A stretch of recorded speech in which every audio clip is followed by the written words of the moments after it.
Alright guys, welcome back to the another video. In this video, I'm going to show you how to create your train and test dataset of Sentinel-2 dataset using like Google Earth engine. So in order to do that, so I have created two of the polygon from geojson.io.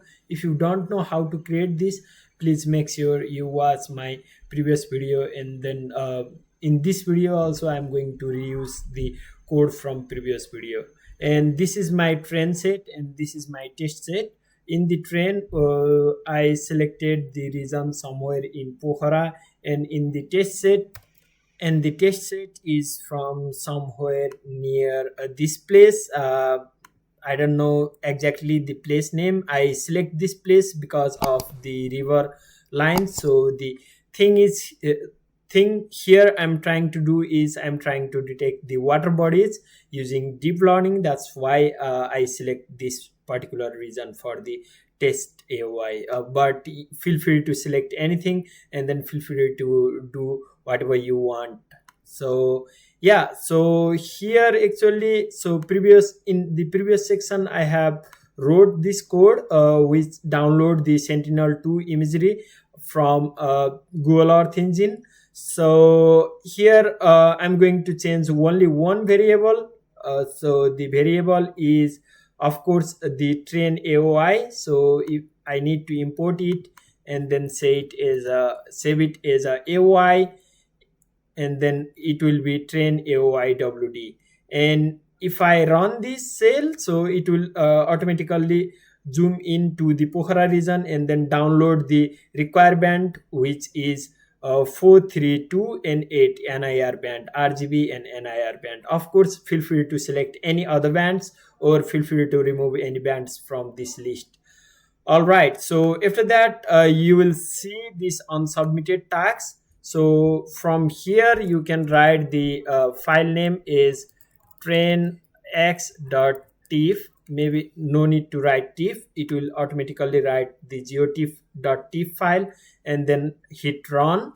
And then similarly, again, change this AOI to the test set. So let me import it from this link, and this is the test AOIWD. And then I'm going to like delete the previous variable,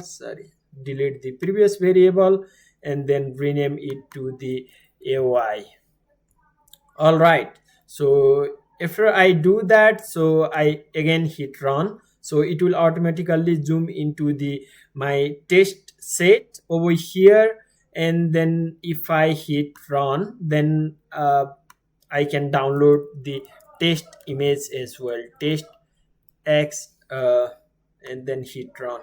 Okay, after that these two images will be downloaded in the Google Drive, the link Google Drive. And then after that you can simply download them in your file location.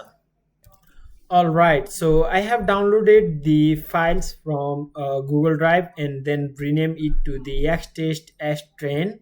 So if you want to see how these two images look like, so you can select these images and then go to the your QGIS and then load it over here. So you can like zoom into the particular layer, so which is AX train. It's from Pokhara, so band 234, and then the NIR band. So yeah, so it looks like this. And then the X test, of course, so it is also look like this. So these two are the Sentinel-2 imagery for my particular area of interest. So yeah, so these are the X variable. In order to like get the Y variable, so I need to manually digitize these rivers, or I have to get the like shapefile containing this river network. So in both case, so I'm going to show you the both case, demonstrate the both case. But of course you need to like if you like manually digitize, then that will be the like best y value for your deep learning model. All right. So if you want to manually digitize things, so one thing is like you can manually using edit tool, you can manually digitize over here. But the thing is like what I like most is like I want to digitize these things in the Google Earth Pro software. So that's why I'm exporting this train X to the KML format, which is keyhole markup language, and then I can save it over here in the data directory and then into NDL, and then this will be train AOI. Okay, and it will be the my KML file. All right, now if I click on the train.aoi.kml file, it's going to open the Google Earth Pro or Google Earth software zoomed into that particular location, which is for me, it's Pokhara over here. So in this particular section I'm going to show you just how to like digitize the things in Google Earth Pro and then get it as a shape file. But of course I'm not going to use this file, so you can completely ignore this part. Uh, but if you want to like know the idea how to like digitize and how to get the shape file or the kml file, then you can watch this section as well. For example, if my task is to like digitize this water bodies, which is this is Fewa Lake, so you need to like create the polygon covering this whole lake area. So of course before doing that, so there is one thing I want to mention is the time slider. Of course our data is from 2020, I think somewhere in first month, so I'm going to slide it over to the 2020 first month so that I can get the imagery from that particular year. And after that, and the thing is like I always like try to turn off this terrain correction, so that I can digitize it properly. And now before digitizing you have to like create the folder containing for me it's the image water bodies.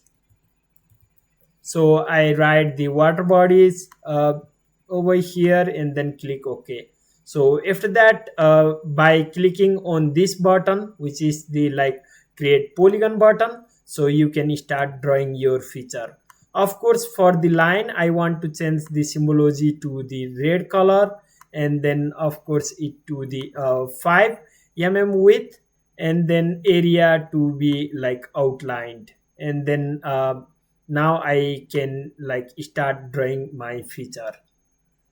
So of course I'm not going to like draw the like accurate water bodies, since as I said previously I am not going to use this data set. But of course you can see how to like digitize the things, and if you think it's not accurate, then make sure you zoom in and then digitize it manually, like in the higher accuracy. But for me I'm just creating like few vertices uh, and then trying to like show you how to like get the all the water bodies.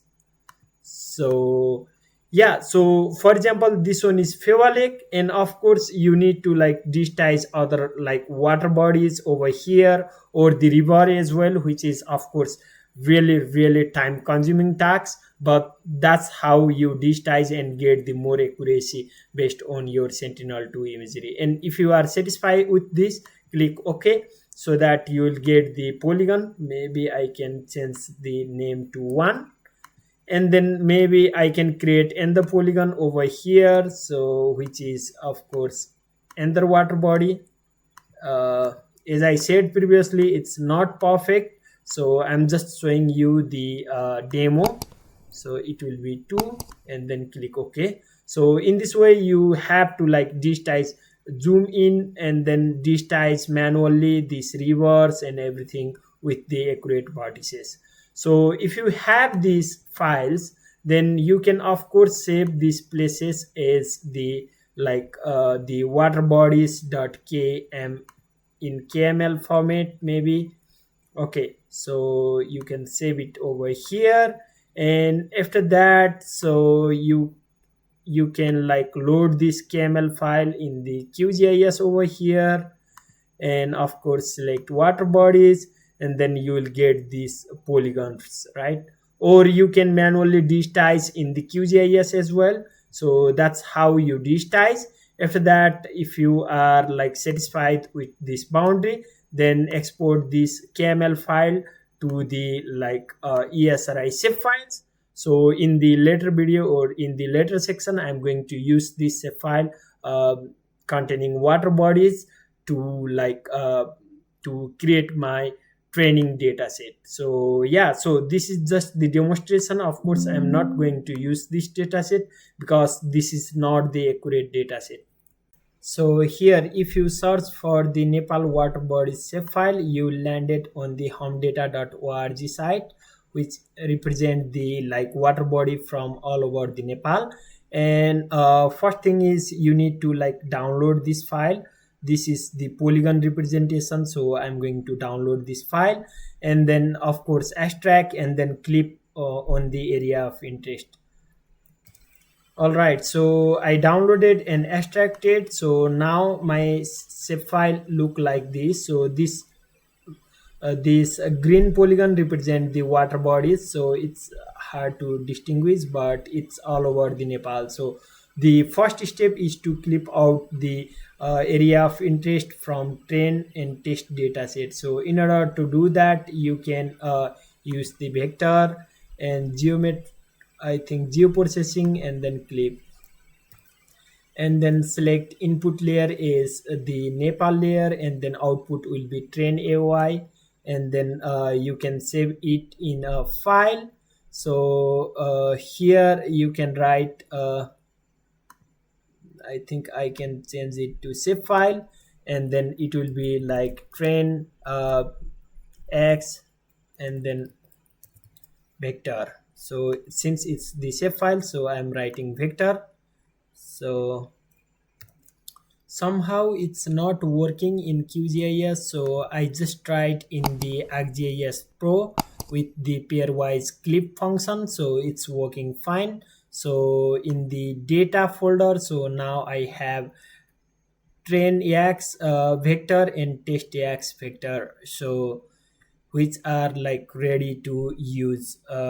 So train x is over here, test x, test x, and then train x. So if I put it in QGIS, so okay, just remove this and this. So yeah, these are the like water bodies in my study area. So now I need to like generate the max from this data set. So since this video is already like long enough, so I'm going to like do the further process in the next video.